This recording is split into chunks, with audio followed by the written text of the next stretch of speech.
याजक एलआज़ार, नून का पुत्र योशुआ और इजरायली वंशों के नेताओं ने कनान देश के ये भाग इजरायलियों को विरासत के रूप में दे दिए। प्रभु ने मूसा द्वारा जैसी आज्ञा दी थी उसके अनुसार उन्होंने चिट्ठी डालकर शेष वंशों की विरासत निर्धारित की। मूसा ने यरदन के उस पार 2.5 वंशों को दाएं भाग दे दिया था, परंतु लेवियों को इनके साथ कुछ दाएं भाग नहीं दिया था।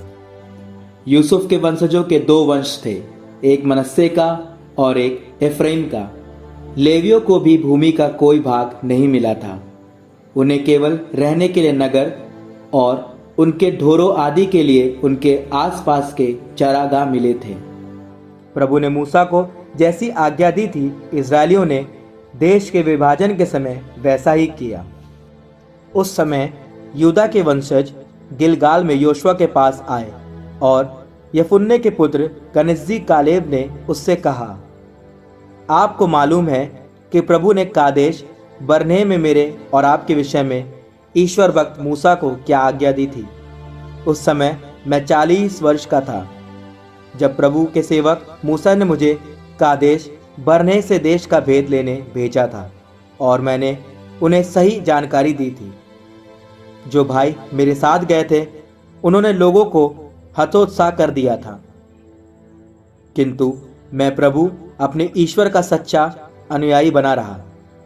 उस दिन मूसा ने यह शपथ खाई थी, जिस भूमि पर तुमने पैर रखा वह सदा के लिए तुम्हारा तथा तुम्हारे पुत्रों का दाएं भाग हो जाएगी, क्योंकि तुम प्रभु मेरे ईश्वर के सच्चे अनुयायी बने रहे। देखिए, जैसा प्रभु ने कहा था उसने उस समय से आज तक मेरे जीवन की रक्षा की है। 45 वर्ष हुए जब सब इजरायली उजाड़ खंड में रहते थे और प्रभु ने मूसा से यह कहा था, और अब मैं 85 वर्ष का हूँ। मैं आज भी उतना ही बलवान हूँ जितना उस समय था जब मूसा ने मुझे भेजा था। अब भी मुझ में युद्ध में भाग लेने की उतनी ही शक्ति है जितनी उस समय थी। इसलिए अब मुझे वह पहाड़ी प्रदेश दीजिए जिसके विषय में प्रभु ने उस समय प्रतिज्ञा की। उस दिन आपने स्वयं भी सुना था कि वहाँ अनाकी लोग रहते हैं और वहाँ बड़े सुदृढ़ नगर हैं। संभव है प्रभु मेरा साथ दे और मैं प्रभु की प्रतिज्ञा के अनुसार उन्हें भगा सकूं।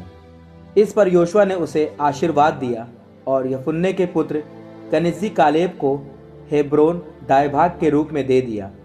इसलिए हेब्रोन आज तक यफुन्ने के पुत्र कनिज्जी कालेब का दाएं भाग है, क्योंकि वह प्रभु इजरायलियों के ईश्वर का सच्चा अनुयायी था। पहले हेब्रोन का नाम अरबा नगर था। यह अरबा अनाकियों में सबसे महान पुरुष था। इसके बाद युद्ध समाप्त हुआ और देश को शांति मिली।